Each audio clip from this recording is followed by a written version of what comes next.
As you come up to 10, that is their god. That is 10. That is the hermaphrodite. But if you stop at 9 and you skip to 11, skipping god, then you are a Luciferian. Because 11 is the number of the magician. It's the one step above. Once you have accomplished the tree of life, you are now the magician. You are one above 10. But they're doing it by skipping god. That's the symbolism of 9/11.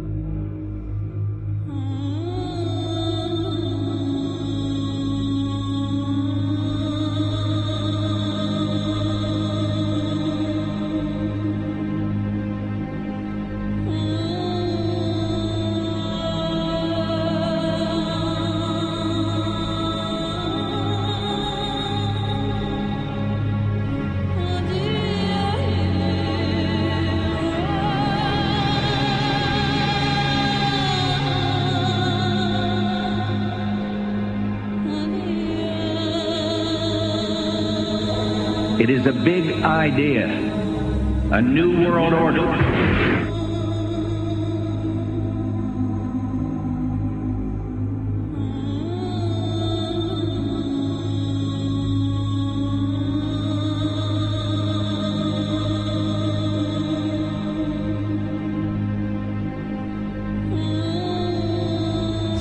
We're on assignment. We were supposed to kill 2 birds with 1 stone.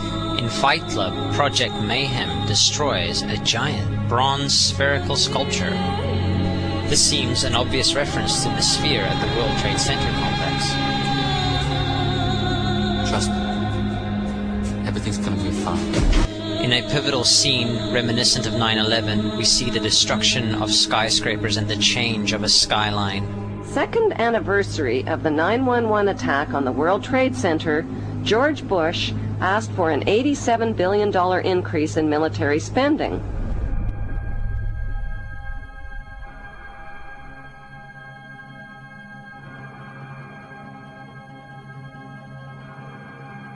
In 1904, Crowley would receive the Book of the Law soon after meditating in the King's Chamber of the Great Pyramid.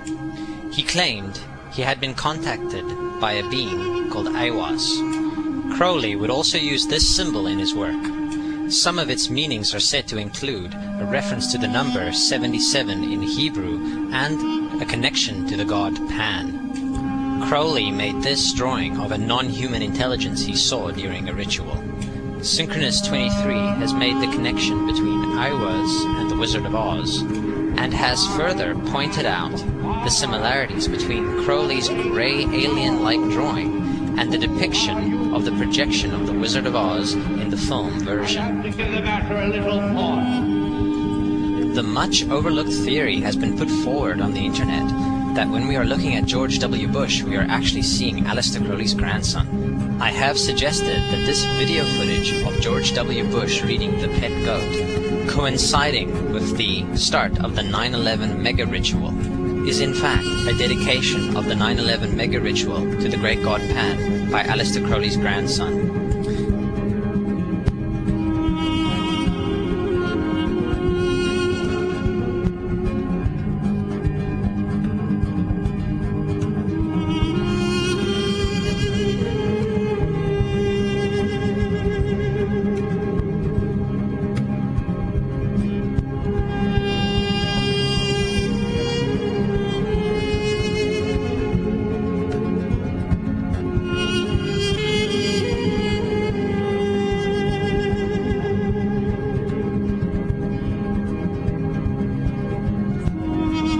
Things get a little weird. This is the 1978 version of The Wizard of Oz, The Wiz.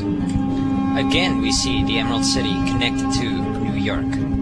On arriving at the end of the Yellow Brick Road, Dorothy and her companions go through the circular portal.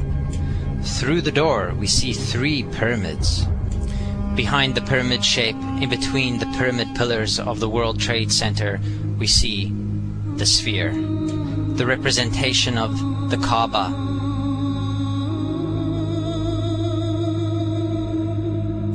The inhabitants of Oz dance around the sphere in ritualistic fashion. Fashioned in giant letters over the dome of the sphere, we see the word Oz. Oz, symbols of Pan and Aiwass, seen smack at the heart, where the new Aeon was ushered in, and and where the Stargate was opened.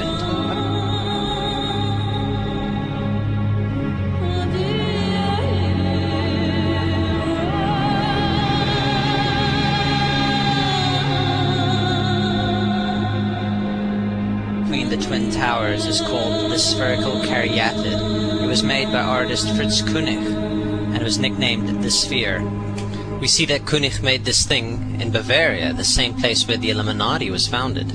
The most interesting fact about the placement of the Sphere at the World Trade Center Plaza has to be that architect and designer of the World Trade Center, Minoru Yamasaki, intended the plaza itself to be a representation of the Grand Mosque of Mecca, the Sphere in particular taking the place of the Kaaba.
So, my friends, it's time you start placing your faith and your dedication to the one and only God, the everlasting creator of everything on earth and in the universe.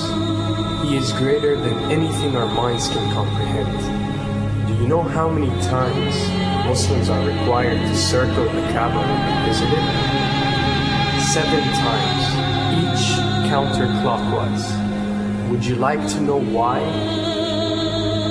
You see, what binds us as humans to this life and to this dimension and to this earth is the limits of time and space. We are bound to this dimension and this reality through time and space. Hence, if one wants to leave this dimension or leave this reality, he needs to break away from time and space. So when you visit the Kaaba and you rotate counterclockwise, what is this practice actually doing? It is literally helping you elevate your soul and elevating yourself to break away from time and space so you can touch something so unique and so beautiful and so powerful that it changes your life forever. And if you don't believe me, ask anyone who has visited the Kaaba how he or she felt or how their lives have changed ever since.